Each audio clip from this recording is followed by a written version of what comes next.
Today, it's October 16th, 2023. We are on the 13th day since the removal of Kevin McCarthy as Speaker of the House of Representatives, and the United States still has no Speaker of the House. I'm Esmeralda Padilla-Gould, and welcome to The Pulse. And I'm Sam Buban. Welcome to this edition of The Pulse. The Republican chaos in the U.S. Congress continues for the worse. One of the candidates for speakership, Congressman Steve Scalise of Louisiana, last Thursday abandoned his bid for the speakership after defeating Representative Jim Jordan of Ohio in vote counts, but could not reach the 217 threshold to win the speakership. The chaotic and splintered Republican Party does not appear to have any solution to this crisis, as there are now about 3 factions who could not agree how to move forward and elect a speaker who can lead the business of running the government for their constituents, the American people. There are now visibly 3 factions of the Republican conference in the House. One that is endorsing Representative Jim Jordan, and another who wants Representative Steve Scalise to be the speaker. And third faction who are loyal to Representative Kevin McCarthy of Bakersfield, California, who are upset with the MAGA Republicans of Scalise and Jordan for removing Kevin McCarthy as speaker. The removal of former Speaker Kevin McCarthy was initiated by the Congressman Matt Gaetz, a MAGA Republican from Florida, by a way of motion to vacate, and was brought to the House floor for a vote. The vote was 216 in favor of the removal and 210 for stay. Some Democrats voted with the Republicans to remove McCarthy, but now that the Republican conference are trying to elect a speaker, Democrats are definitely not voting for any of the nominees or speakership candidates the Republicans have. It takes 217 votes out of the 435 members to elect a speaker. With the bad situations happening around the world and the national spending bill again coming to expire on November 15th this year, we have a looming crisis, and the ability of the U.S. to have a functional government is threatened to a possible stoppage. The unreliability of the United States to its commitment to many countries on security and defense and our standing as a world leader continues to diminish. We are being seen by our allies as unreliable and untrustworthy partners with the kind of behavior and chaos of the U.S. legislature. The House of Representatives had been turned into a circus show where members of the majority had not enacted important legislation for the American public, but keeps busy with the retaliatory investigations that drags the legislature from real business for the American people. Uncle Sam, what unusual scenario can resolve the speakership crisis? What we have in the Republican conference in the House that wanted to become Speaker, Representative Steve Scalise and Jim Jordan of Ohio, and even Kevin McCarthy, these are all Trumper Republicans or MAGA Republicans. There is now only one possible way for the House majority to elect a speaker from their own ranks, and that is to elect none of those names like McCarthy, who already said he won't run again, none of the Scalise and Jordan. They can't reach a 217 votes or 216 if some of the Republicans not show up for the vote in order to lower the threshold to 216 or 215. That is on the House majority side, without a single Democrat joining them to vote with the Republicans. It has to be a veteran Republican congressman who can muster every Republican lawmaker to vote for him. We just don't know who. No name or names from that category I mentioned is being floated. But on a far-fetched scenario, it will take only 4 Republican Congress members to vote with the Democrats and elect House Minority Leader Hakeem Jeffries. Will there be 4 or 5 Republicans who are just frustrated and will no longer run for 2024 and call it quits and decide to vote for a Democrat as Speaker in the chamber that is controlled by Republicans? It is probable, but not impossible. Oh boy, what a mess. And it's the country that is held hostage to this current situation. The U.S. Justice Department has now filed succeeding criminal indictment against New York Republican Congressman George Santos. Representative George Santos, who was already been charged before in May this year with using political contributions for personal use and fraudulently obtaining unemployment benefits, faced additional charges in the succeeding indictment last week that brought the total number of criminal counts to 23. In a report from the Washington Post, Congressman George Santos was charged last week of falsely attributing unauthorized donations to family members. The new or succeeding indictment alleges that in a separate scheme, then-candidate George Santos in 2022 conspired with his campaign treasurer, Nancy Marks, to inflate his fundraising numbers in order to qualify for a GOP candidate support program. Santos worked with Nancy Marks, the treasurer, to submit a filing to the Federal Election Commission, the FAC, during the 2022 election that 10 members of the Santos families made large political donations to his campaign. The two falsely stated in separate filing that Santos had lent his campaign $500,000 when in fact he had less than $8,000 in his personal and business bank accounts. He was also accused of stealing money by charging his donors credit cards without authorization from the donors on numerous occasions. With these new criminal charges filed against Congressman Santos, at least 6 Republican Congress members, mostly from the freshman class from the state of New York, indicated that they will put forward a resolution to expel George Santos from Congress. Representative Anthony Desposito, together with Nick LaLota, Mike Lawler, Mark Molinaro, Nick Langworthy, and Brandon Williams, said they will move to expel Santos and get rid of the quote-unquote people's house of this fraudster. I think there are 2 separate requirements, 2 separate standards. What he is known to be guilty of, with beyond any doubt, not just a reasonable doubt, is that he lied about his entire background. That, to me, and how he defrauded voters, Long Island voters, should disqualify him from holding this office. We are going to take a commercial break. Please stay with us.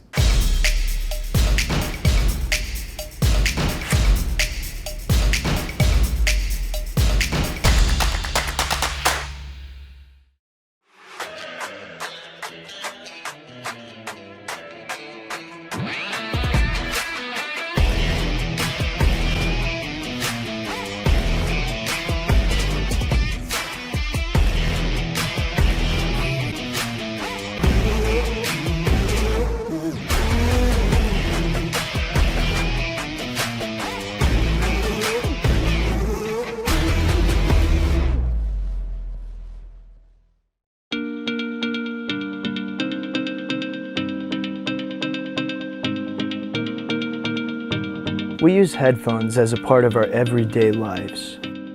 Whether we're at work, getting exercise, meditating, in transit, studying, practicing, or relaxing. Hi, I'm Ryan Sway, the founder of Aircom. I would like to introduce the world's first wireless airflow audio earbuds. As a festival and a concert junkie, I really enjoy the live experience of being there and feeling the music. When we started developing Airflow, our goal was to reproduce that live experience using earbuds. The problem with traditional headphones is that the speakers are located inside of the earpiece, literally giving you centimeters before the audio hits your eardrum. What Aircom is doing, they're the first company to actually address the fact that there needs to be a space involved associated with having the sound waves expand fully. The difference between traditional headphones and Aircom audio is that the air tube gives you 8 times more space, allowing the sound waves to fully develop before they actually hit your eardrums. And this gives it a much more live, natural sound, just like in a recording studio. It's real nice that someone actually addressed the physics associated with how sound comes out. The challenge we had was to create an earbud with enough airspace for the sound to fully develop and breathe. Unfortunately, traditional earbuds are about the size of a jelly bean, and there's just not enough airspace. However, that changed when we developed Airflow Audio. Airflow uses an air tube to deliver 6 to 8 times more airspace than traditional earbuds. The end result is a true live listening experience, just like you're at a festival or a concert. We also added magnets to the back of the earpieces so you can wear it around your neck when you're not using it. Being that the drivers are 8 inches from the earpiece, the magnets do not affect the integrity of the sound at all. The orange line represents the frequency transmitting through the wire to the speaker, which then converts to the blue sound wave that develops more as it travels up the air tube, producing a balanced, full body and live listening experience. Another really cool feature is that these earbuds are sweat-proof and water-resistant because they're coated with a super hydrophobic nanotechnology. So now you can be on a skateboard or riding a motorcycle and listen to music as if you were watching a live show or actually in a recording studio. We're coming to you for help in bringing these unparalleled earbuds to market.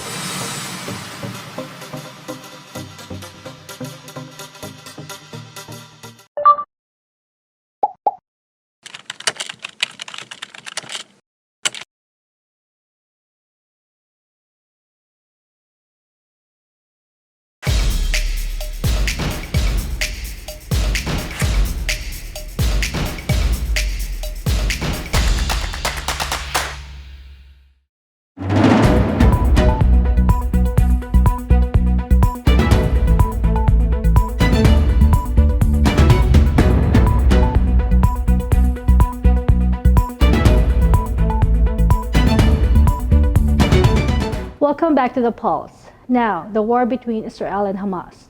The war started when Hamas, a militant group that according to U.S. intelligence community is habitually supported by Iran.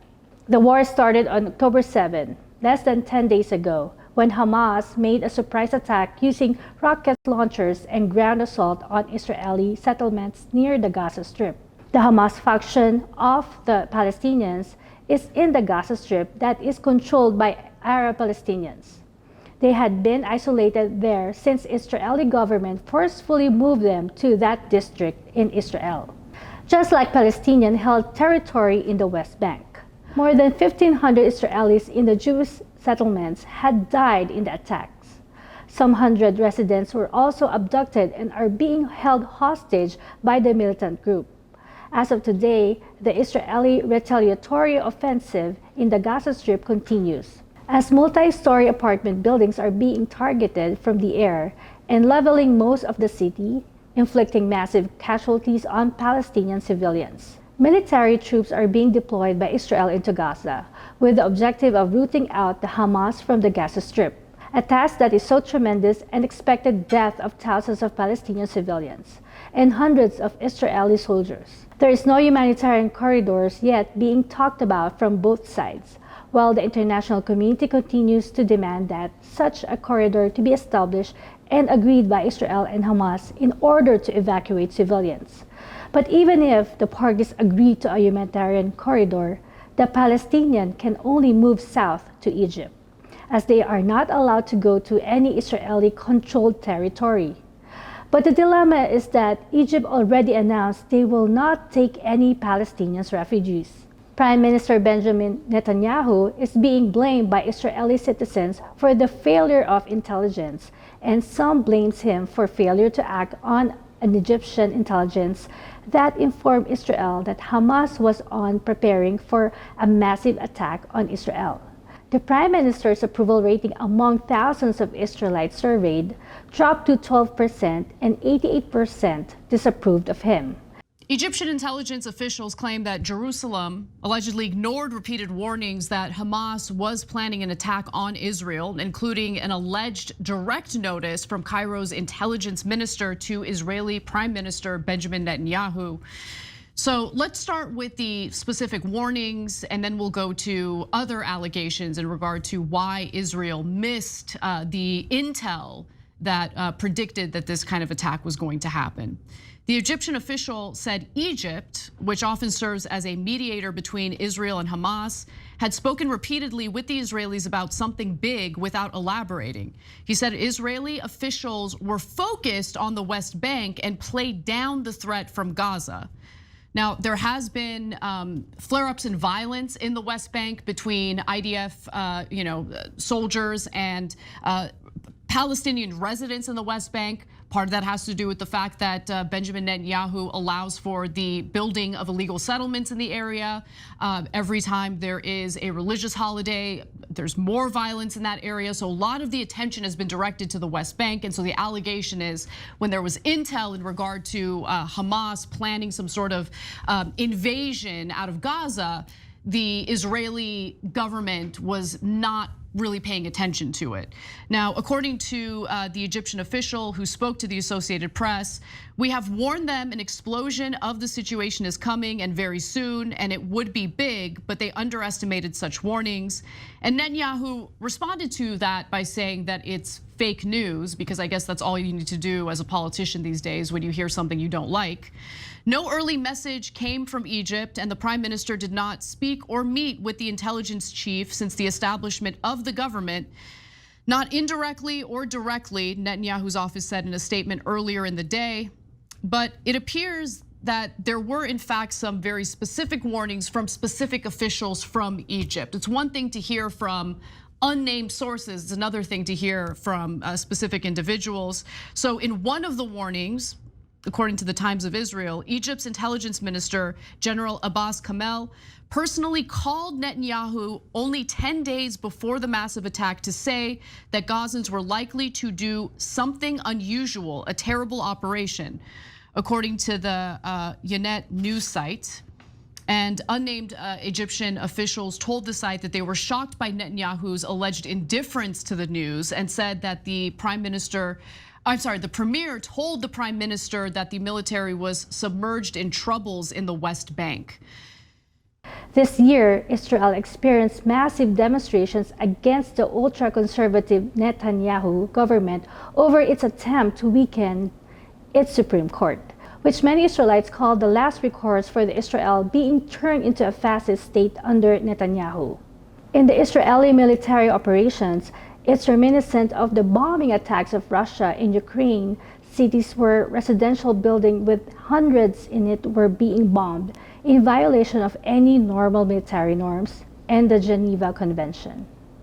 To make you understand the historical background of this conflict over the past 50 years, when the European Jews ended up in Palestine and after the war, the United Nations established the Israeli homeland after World War II, the government of Israel adopted laws that gradually disenfranchised the Arab Palestinians who were born there and already living in Israel.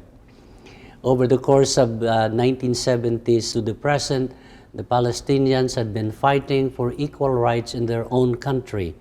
A Palestinian university professor in the 1970s, Yasser Arafat, started the movement to pressure the government to have concessions for the Arab Palestinians. When years of efforts failed, the Al-Fatah movement became an armed group, and Israel and the US with its allies declared the Al-Fatah a terrorist group. But the Palestinians and the Arab world, the Al-Fatah, were freedom fighters. Efforts to arrive at a lasting peace was a roller coaster ride for the Palestinians and Israel, as the US position changes each time there is a new president in the White House. The world came close to achieving a lasting peace for Israel and Palestinians in Palestine by way of a two-state in the land of Palestine. A formation of a Palestinian state going side by side with Israel was close to realization in 1995. But Israeli Prime Minister Yitzhak Rabin was assassinated in November 4, 1995 by a Jewish militant from a group who are opposed to giving the Palestinians their own country. So the violence continued. Hamas won in an open and free election for an autonomous government in the Gaza Strip, but the United States did not honor the will of the people of Gaza and installed an alternative government. And now we are at this situation that there are no winners, only more death on both sides. Let's take a commercial break. Please stay with us.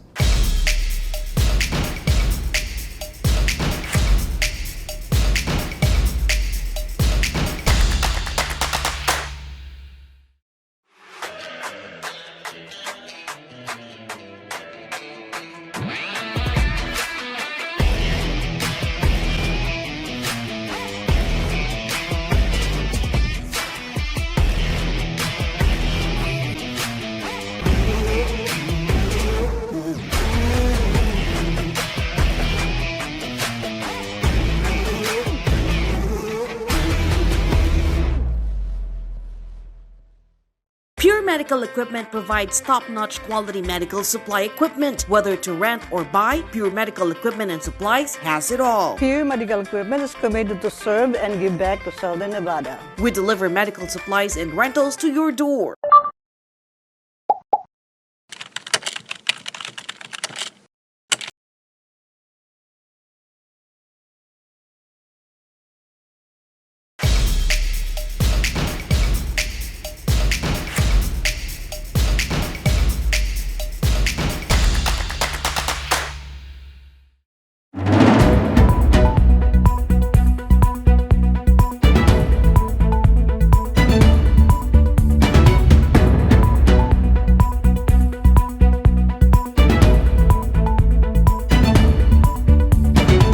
Welcome back to The Pulse. There are just so many people getting displaced during the past 6 months. My heart goes out to the women and children that usually are the ones that suffers more in any war.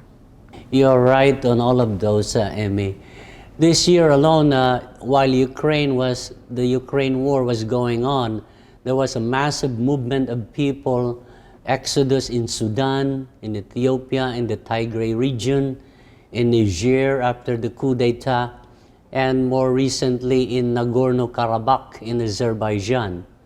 That's easily about 500 million people being displaced this year. The Philippines' Honorary Consul for Southern Nevada, Amie Belmonte, was honored in a gala dinner last Friday, October 13th, at the Gold Coast Hotel Casinos. Here are some of the photos and the video footages we took from that event.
I state your name.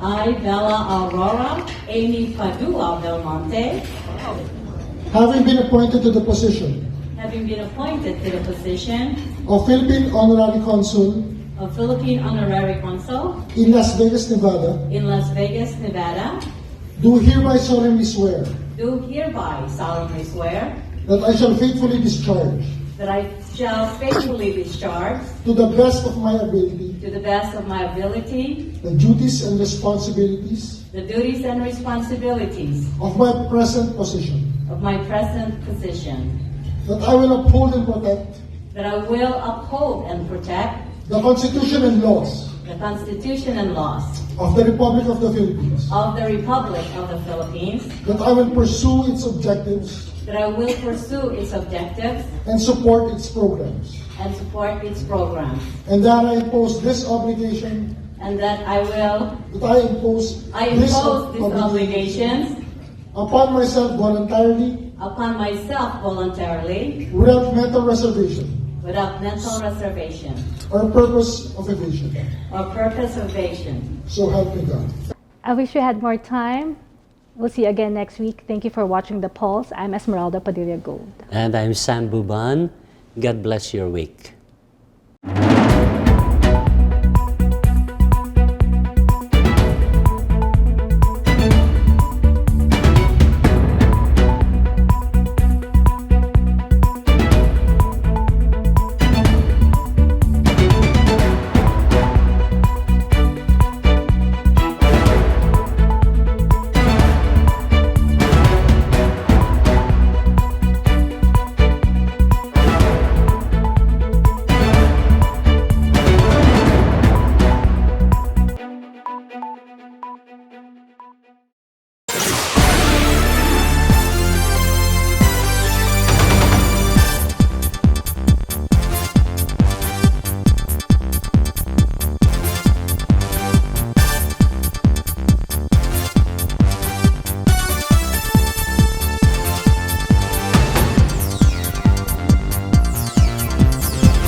Enjoy FILAMTV Network on KGNG 26.8 Las Vegas and www.filamtv.us. Search for and download FILAMTV Network in Roku, Amazon Fire TV, Facebook, and YouTube. Download the WCE TV app from smartphones and search for FILAMTV.